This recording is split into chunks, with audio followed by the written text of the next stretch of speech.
to the future. We think that it's important to pick up this disease early. And so it's very important that we educate people properly. And you'll all be aware of this. It's especially an issue in the adult world of people being not hugely familiar. Many physicians are not hugely familiar with Pompe disease. It is also a case in the pediatric world. And we do a lot of education.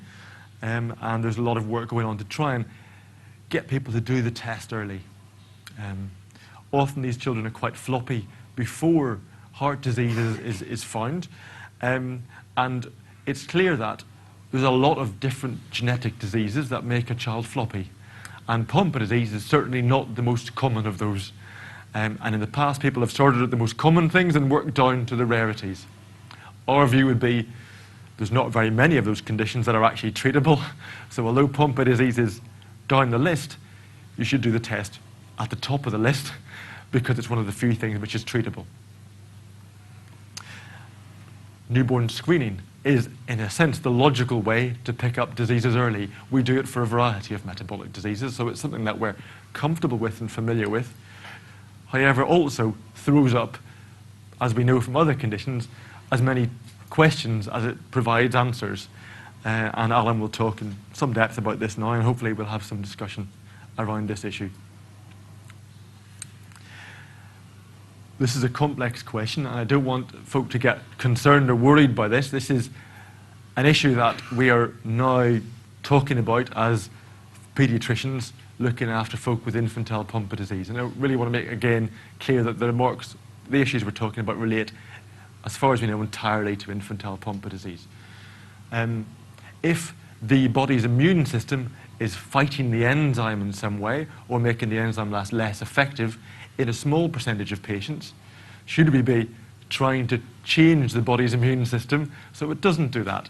It would seem the logical approach. Of course, the problem is if you don't know which patients are going to have this as a problem and which aren't, well, that poses significant issues. We know, as I've said, patients with infantile Pompe disease are very sick when they come to us, and the last thing we want to do is give them very heavy-duty medicines to make them really at risk of infections. Okay? And that's where the statement of we don't want to risk the many to save the few. If the treatment that we would have to do to modify the immune system was so severe that it put everybody at risk, then that really wouldn't be a good idea. An issue to lessen the burden of this would be, should we be getting this test on infantile patients done rapidly? Is there a way that we could do that? And there is a lot of work ongoing at Duke and at Genzyme in the States to look at ways in which this could be done faster on different samples other than cultured skin cells, which by definition take 6 to 8 weeks just to grow. So it's not the lab people being lazy and it's sitting around on a bench for a couple of months before someone does a test. These tests are done. I have to say that because Alan's there. These tests are rushed through, but there are inbuilt problems with timescale. And there's clearly, around this whole area, the need for further trials to look at this in depth. And there are trials on this sort of subject and this sort of issue to be started relatively soon in the States.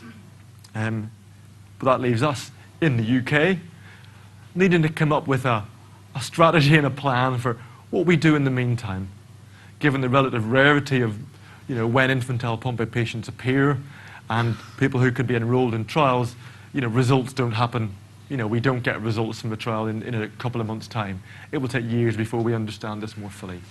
So I wanted to raise these as some of the issues that we, in terms of the paediatricians looking after infantile Pompe disease, these are some of the issues that we're wrestling with at the moment. We've seen patients with a very hypertrophied heart, a patient with a very different heart to what we expect, who didn't respond to treatment as much as we would have hoped. And then this issue about, does the immune system play a part in response to treatment? So I have very few answers, unfortunately, and I'm just posing some questions. And I hope I haven't worried any of you. If I have, just stick your hand up and hopefully I'll lay your mind at rest. This although the way we're thinking about it is relatively new, the knowledge that some folk respond better than others is not a particularly new concept, and something that we've seen from relatively early on in treating Pompe disease patients with Myozyme. Okay, that's the end of my talk. I hope that's okay.